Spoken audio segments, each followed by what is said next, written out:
So at the beginning of 2024, I moved to Portugal with my family and built a studio in an old farmhouse. It was always my dream to live in the south and to have a big house with a lot of space, no neighbors where I could make music. So in this video, I'm going to show you how I transformed a pretty big living room type space into something that's useful for music production, that has the proper acoustics, that has good ergonomics, good light, and how you can do this without breaking the bank or without spending months building a room within a room and things like that.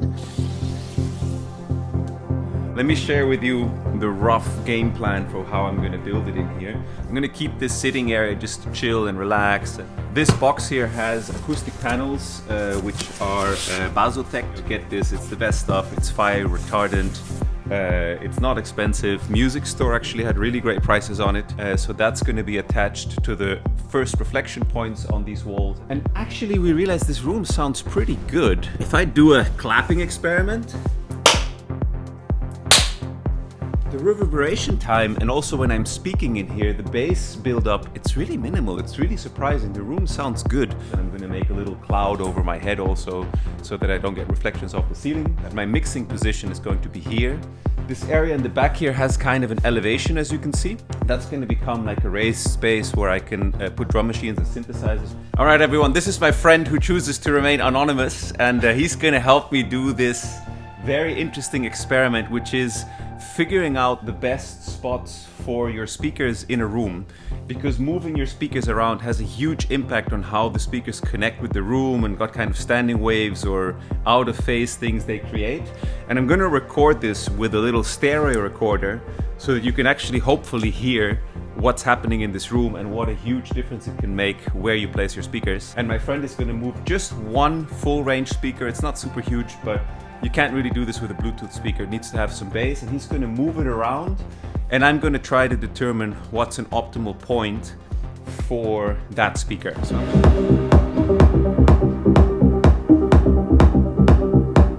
okay, go backwards a bit. Mark that. Okay, can you go to the left of it, please? Slowly, slowly. That's good. Thank you, my friend!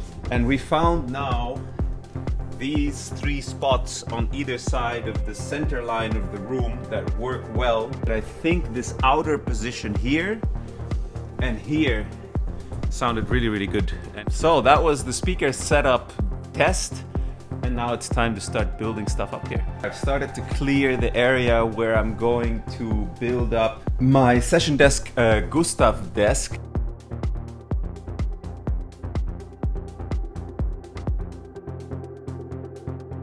So this is progress on the first day. I've loaded up all the gear. These 4 boxes are just cables. Yeah, that's another nightmare. A lot of me checking my sanity why I don't just work in the box, but yeah, I really like the way the analog gear sounds, and I think it shows when you listen to the Infinity Bundle stuff. It sounds really, really different than whatever I can get from plugins. So that's why all this stuff is here, to be able to be used and sampled. Is it worth the effort? After today, I'm like... But yeah, no, it is definitely, but it's a lot of work. Hey, welcome to day 2, setting up the new Rapid Flow studio in Portugal. This is going to be sort of like the mixing mastering segment of my workflow. This was always already the processing for signals coming into the converters.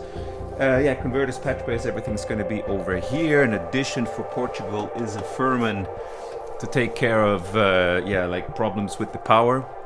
I've also gotten a UPS. It's going to run the most important parts of the studio for about 10 minutes before I shut everything down. If you're wondering why I'm dressed like this, it is freezing. Yeah, it's obviously it's winter. It's a big change from Thailand.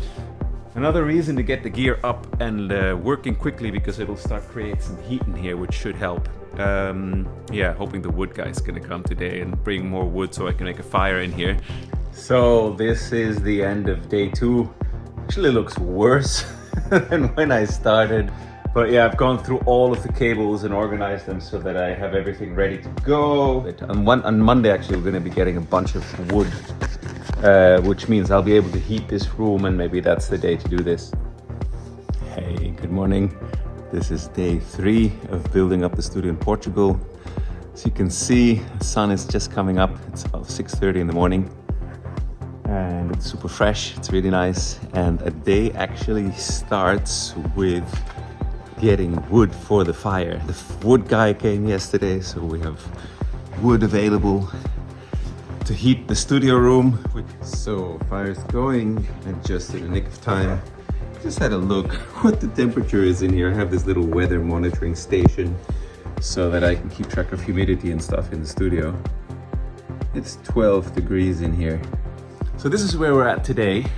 As you can see here, I've started wiring up the converters to the patch bay, trying to keep it as neat as possible. If you have a studio, you know this never lasts, but it's good to start that way.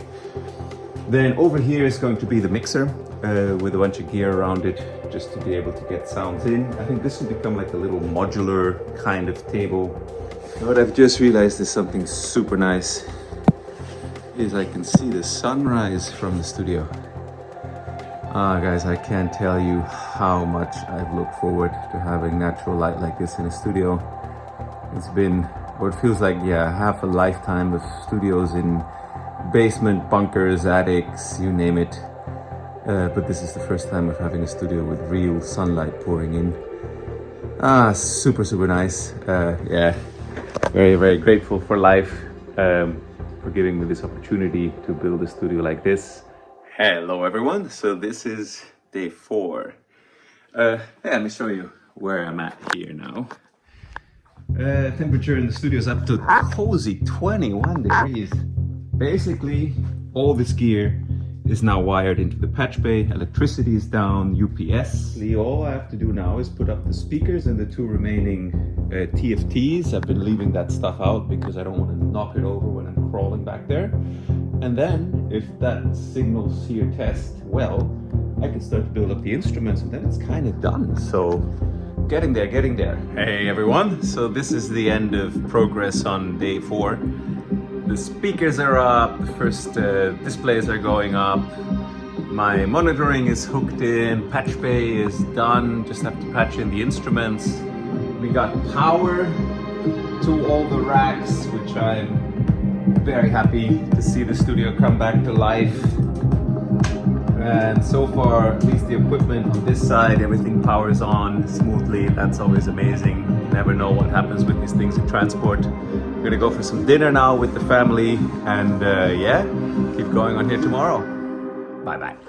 So this is the beginning of studio construction day 5, and I wanted to show you something. So somewhere around this time, I always go outside to get wood for the fire. And today, sunrise looks like it's going to be really beautiful.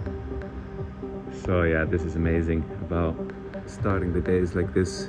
So here we go. Room is warmed up. I found a really good way actually to hook the monitor, or to bring the monitor to a good place where it doesn't reflect too much of the speaker. It's very do-it-yourself, but I basically ended up gaffer taping a bookshelf holder behind it and then gaffering that to the desk. Gets the job done.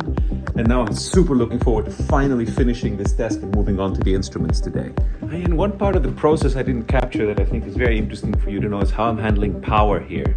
So since we've been here, actually the power has dropped out once, and anyway in the south of Europe, I always would put a UPS. So this is the UPS that I'm running. It has a voltage indicator, which is kind of practical. That thing protects me from blackouts, that the studio doesn't crash, which it wouldn't because it's a laptop, but no devices love being like shut down and then maybe the power comes back up and down again, etc., etc. So that thing will make sure that the power is constant. I've read somewhere that these things also help to regulate the power output because they have a battery built in, and they kind of, you know, make sure the power going out is constant and a little bit better behaved, which is why I got one from kind of a renowned company, APC. And then the output of that is going into this guy, which is a Furman power regulator. It's the cheapest model you can buy on Thomann. You know, there are some with lights and little voltage indicators and stuff, but honestly, that thing showing me voltage, if I ever have doubt, is enough. I have pretty heavy duty cables. These are the main distributors for each of the racks. There's a couple more kind of things spread out back there, but that is how I'm handling power basically. So this rack is now also done. Everything has power, everything's connected to the patchway, which means I can finally start to build up the instruments here.